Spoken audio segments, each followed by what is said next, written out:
ガンダム界の常識破り GF13017MJ2 ゴッドガンダム。ゴッドガンダムは機動武闘伝 G ガンダムに登場するモビルファイターである。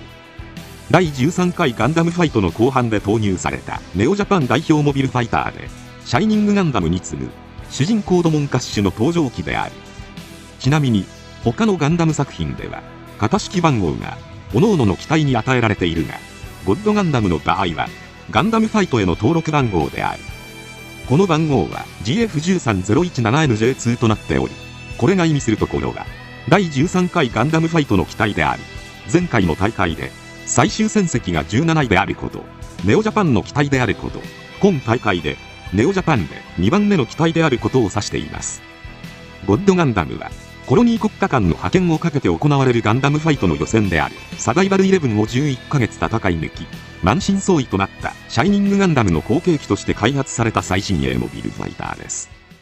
ゴッドガンダムはシャイニングガンダムとライジングガンダムとは異なり、ドモンカッシュ専用機として三日村博士がほぼ独力で開発した。そのためシャイニングガンダム開発時、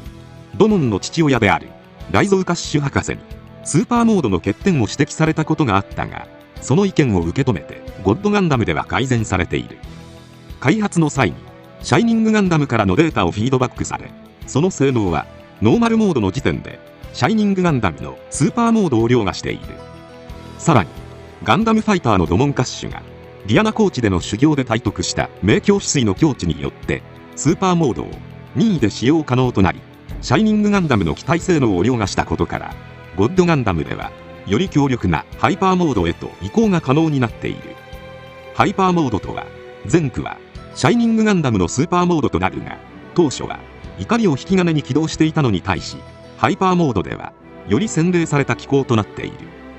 ハイパーモード時は背部のエネルギー発生装置が展開して後輪を発し、胸部中央の装甲が目が開くように展開して内部のエネルギーマルチプライヤーが露出する。またノーベルガンダムのバーサーカーモードと技術的に共通点があるらしく、アレンビーのシルネオスウェーデンの機密事項の裏技による回路の改造でエネルギー消費率を最小限に抑えられるようになった。ちなみにだが、ハイパーモードと明鏡止水は別物である。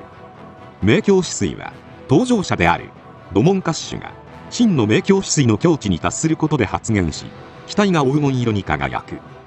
つまり明鏡止水は機体に搭載されているシステムではなく、登場者の形態変化のようなものである。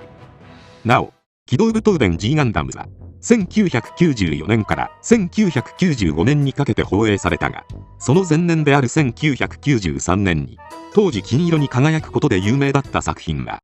まるでスーパーサイヤ人のバーゲンセールだなと言わしめていた頃である。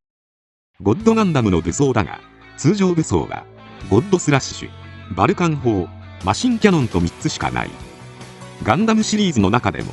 武装の数がかなり少ない主役機の一機である。しかしゴッドガンダムには最大の特徴であり、代名詞とともいえる武装がある。それが爆熱ゴッドフィンガーだ。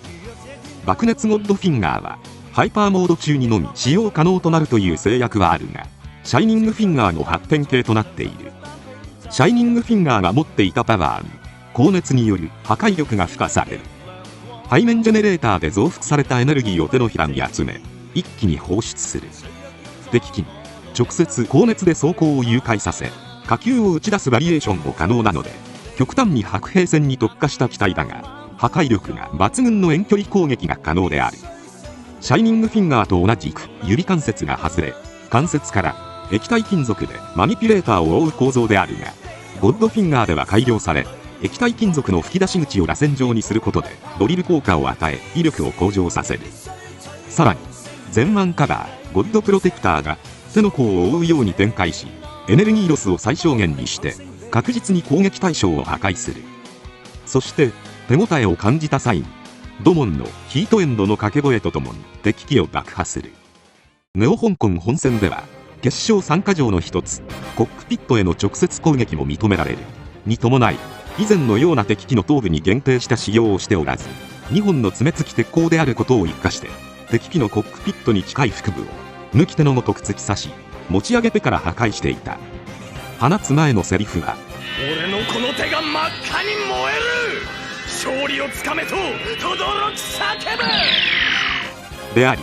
ガンダムシリーズを超えてあらゆる作品に影響を与えている有名なセリフとなった。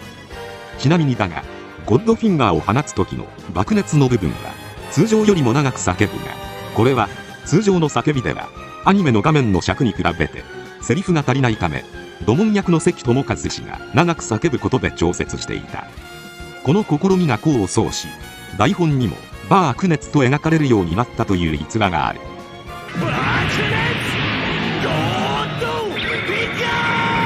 なお、決勝大会における対ドラゴンガンダム戦ではその調整具合がよくわかる。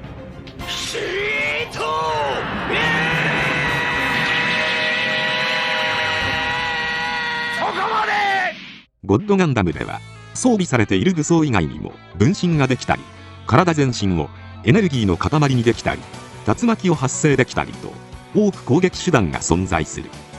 その中で最も有名なのが赤波天狂剣だ。これは師匠のマスターアジアにより伝授された流波東方腐敗の最終奥義で生身でも繰り出すことができる技である。しかしゴッドガンダムの性能を組み合わせることで破壊力が上がる。これはゴッドフィンガーのエネルギーを圧縮して火球を両手で打ち出す、まさにゴッドガンダムの最終奥義である。この赤波天狂剣には様々なバリエーションがあり、赤波天狂剣のエネルギーを巨大な手のひらの形にし、その手で敵機をつかみ、ヒートエンドの掛け声とともに握りつぶす赤波天狂ゴッドフィンガー。シャッフル同盟5人が力を合わせて放つ合体技、シャッフル同盟剣。機動武闘伝 G ガンダムのラストで使ったモビルトレースシステムによって動作を機体にフィードバックする性質と、ハイパーモードの登場者の気を機体にフィードバックする性質を最大限に発揮させ、さらにドモンとレインの2人分の気がゴッドガンダムにフィードバックされた結果、さらに威力を高められ、使用した際にキングオブハートの紋章から初代キングオブハートが出現し、ハート型のエネルギーで敵機を貫通する赤波ラブラブ天狂剣が存在する。この技は愛や気持ち、精神がテクノロジーを凌駕することを表現しているような技である。機動武闘伝 G ガンダムは従来のガンダムと思ってはいけない。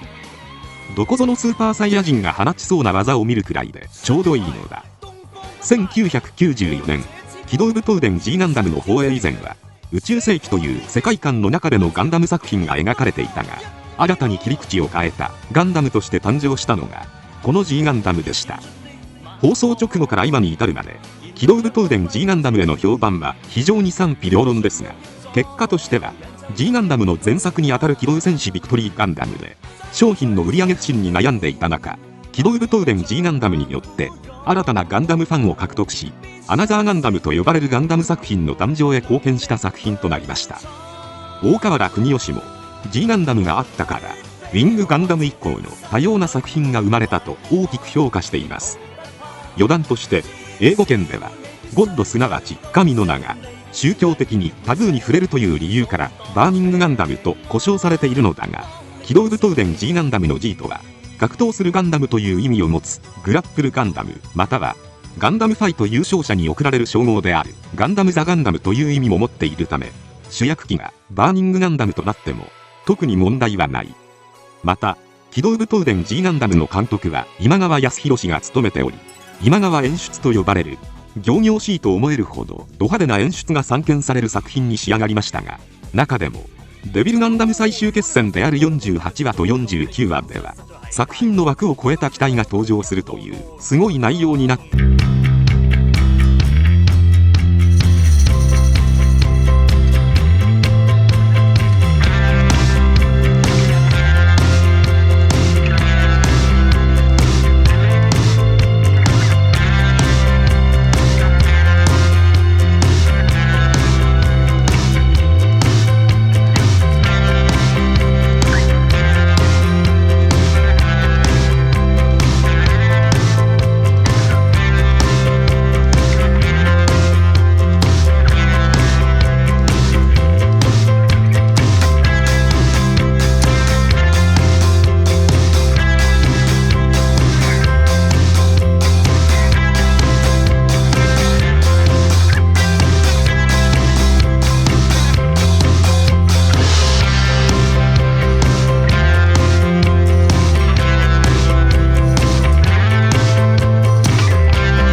今日の内容はここまでです。ご視聴ありがとうございました。ぜひ高評価とチャンネル登録よろしくお願いします。